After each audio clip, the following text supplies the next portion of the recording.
Attendance segments during Stay Living were paid for by DSE Tree of Hope and Harvest Market. A new holiday film, Violent Night, gives a whole new perspective of Christmas Eve and Santa's trip around the world. Film critics Chuck Kaplinsky and Pam Powell talked to the star of the film, David Harbour, on portraying the Santa Claus. David Harbour, thank you for joining us for CI Living TV to talk about your new film, Violent Night.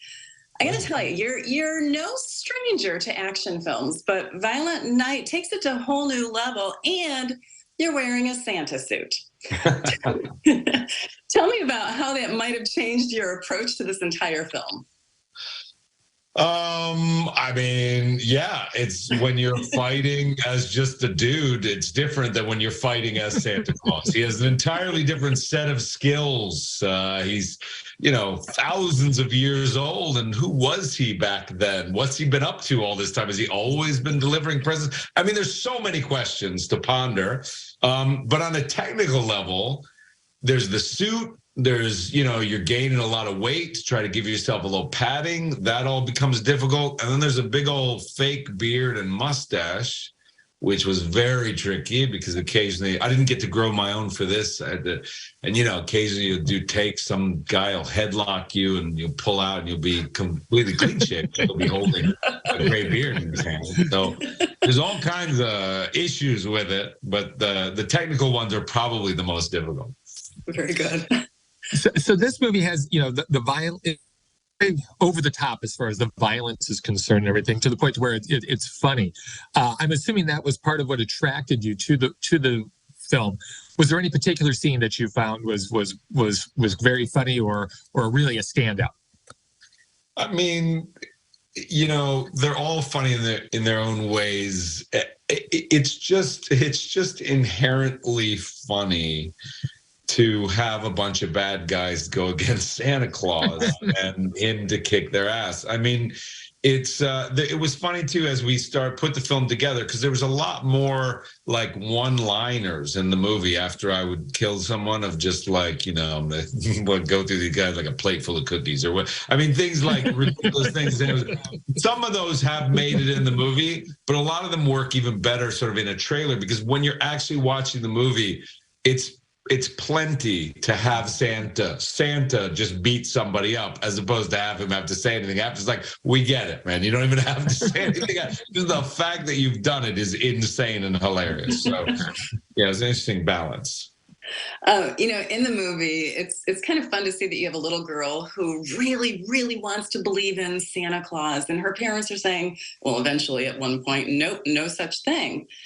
Can you tell me, does that elicit, because that's the first thing I thought of is, my memory of learning there was no Santa. What's your memory of that?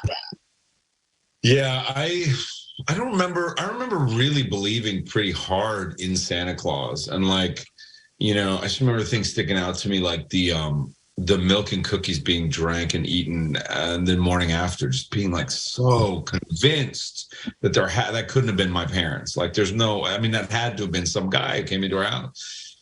And then, but I think it's just, and I don't remember the actual moment. It must have been something in I guess it's like 4th or 5th grade, maybe like 10, 9, 10. Okay.